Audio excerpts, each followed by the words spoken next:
So France is witnessing a political earthquake, and guess who doesn't like it? The stock market, among others. Investors are making dire pronouncements like this one. Here's what it says. Will French elections spark the next euro crisis? The euro is the common currency of the European Union. The European Union has 27 member countries. 20 of these countries use the euro. And they're all carefully watching the election result in France, because the result will impact the euro. Let me explain how. France is the most indebted country in Europe. It owes more than $3 trillion. That's about 110% of its GDP. The country is running a deficit. If the right or the left-wing parties gain ground, this deficit could rise even further, because these parties want to push some populist policies, like lowering the retirement age. They want to lower it back to 60. Last year, Macron had introduced a law.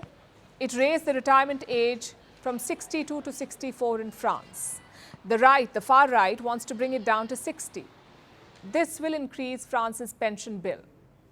What about the left-wing parties? What have they promised? They want a higher minimum wage. They also want to lower taxes on individuals.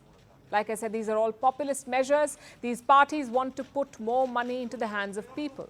But these promises come with a price tag.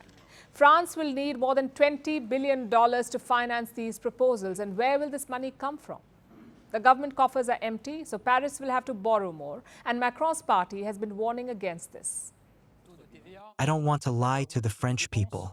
I don't want to promise them the moon, make them believe that everything can be paid for by magic. Investors are feeling jittery too. There has been a sell-off in the markets. Last month, French stocks lost about $210 billion. Investors are selling French government bonds as well. They're shifting their investments to Germany. And this turmoil can put more pressure on the euro. The negative sentiment could spread and put other European economies at risk, economies like Italy. Now, Rome's finances are far worse than Paris's. Last year, Italy owed around $3.1 trillion. That's about 140% of its GDP. And Italy's deficit is well over 7%. So the IMF, the International Monetary Fund, is sounding an alarm. It is pushing Italy to contain its ballooning debt. It wants immediate and decisive action from Rome.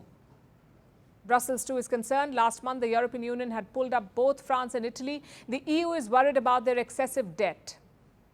It has started disciplinary proceedings. If France and Italy fail to contain their debt, the EU could take legal action against them. It has clear rules for member states. Their debt levels cannot exceed 60% of their GDP, and government deficit cannot be more than 3%.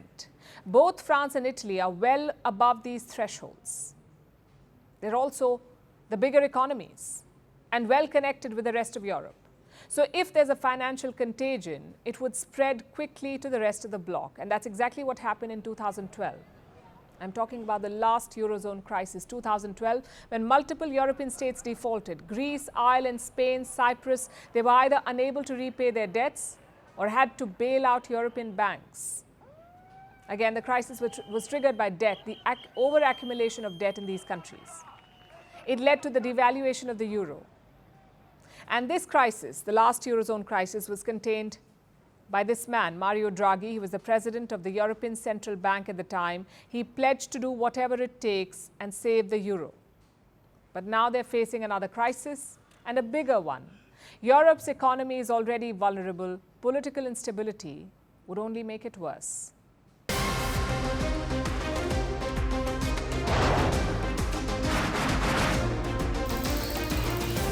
On the show today, the T20 World Cup bandwagon has moved across to the West Indies. What can we expect